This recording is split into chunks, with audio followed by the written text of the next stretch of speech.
Hello बच्चों, let's read the question. On the basis of your understanding of the following passage and related studies concept, the endocrine system regulates body's processes by releasing chemical messengers hormones into the bloodstream.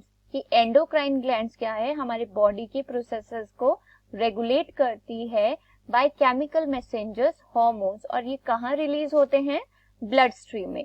Hormones are the potent chemical regulators. क्या होते हैं ये? Chemical regulators होते हैं. They are produced in minute quantity yet can have a large effect on metabolism. कि जो hormones की production है ये बहुत ही माइन्यूट क्वांटिटी में होती है, बहुत ही कम अमाउंट में होती है, फिर भी जो है वो हमारे मेटाबॉलिज्म को बहुत ज्यादा इफेक्ट कर जाते हैं.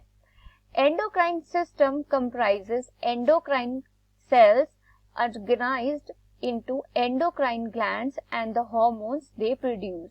कि एंडोक्राइन सिस्टम में कौन आते हैं? एंडोक्राइन सेल्स आते हैं, जो कहाँ अरेंज्ड होते हैं? एंडोक्राइन ग्लैंड्स के अंदर, और वो क्या प्रोड्यूस करते हैं? हार्मोन्स प्रोड्यूस करते हैं. Unlike exocrine glands for example sweat and salivary glands, exocrine के जैसे नहीं होती endocrine glands. Endocrine glands are ductless glands. कि एंडोक्राइन ग्लैंड्स कैसी होते हैं? डक्टलेस ग्लैंड्स होती हैं, जो secreting hormones directly into the blood streams. कि एंडोक्राइन ग्लैंड्स जो होती हैं वो हार्मोन्स को डायरेक्टली ब्लड स्ट्रीम में सिक्रेट करती हैं, rather than through the duct और ट्यूब. डक्ट और ट्यूब के बिना ही वो क्या है, ब्लड स्ट्रीम में जो है हार्मोन्स को सिक्रेट कर देती है. Some organs for example pancreas, ठीक है, कुछ ऑर्गन्स जैसे कि pancreas have both endocrine and exocrine regions. की पेनक्रियाज में क्या होता है? एंडोक्राइन रीजन भी होता है और एक्सोक्राइन रीजन भी होता है.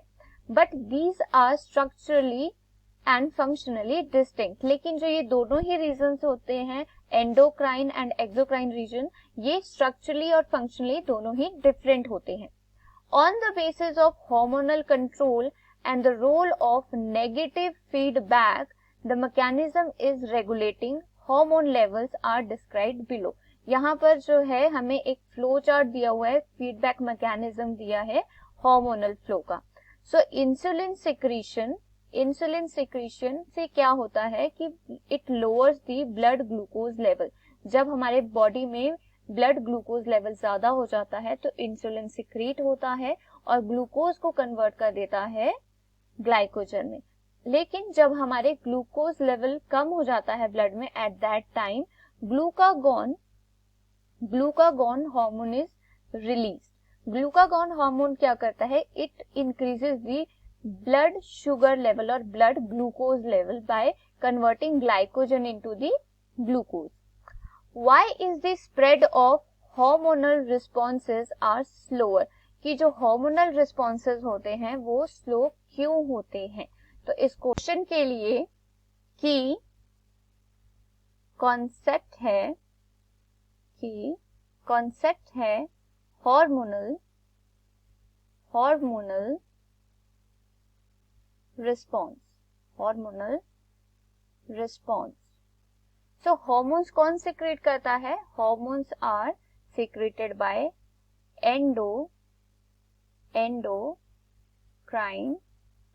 ग्लैंड्स क्या करती हैं? They release hormone in blood stream. In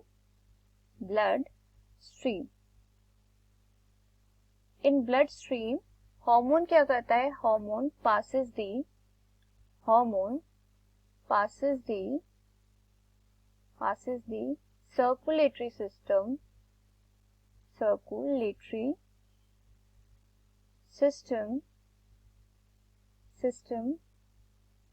to reach target site और ऑर्गन. कि हार्मोन क्या करता है? हार्मोन जो है पूरे सर्कुलेटरी सिस्टम को पास करता है to reach the target site और organ and to show its effect, ठीक है। और तब क्या करता है, वो अपना इफेक्ट शो करता है, ठीक है। कौन? हार्मोन।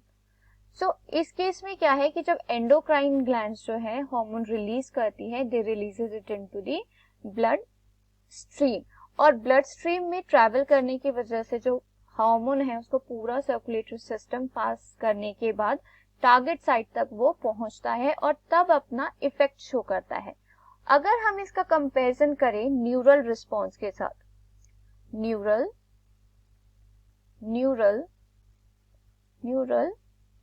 रिस्पॉन्स, न्यूरल रिस्पॉन्स में क्या होता है, न्यूरल रिस्पॉन्स में जो है nerve impulse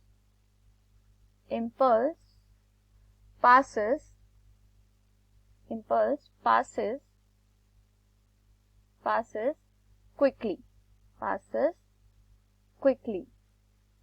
So as compared to hormonal response, the neural response is faster, or we can say the hormonal response is slow.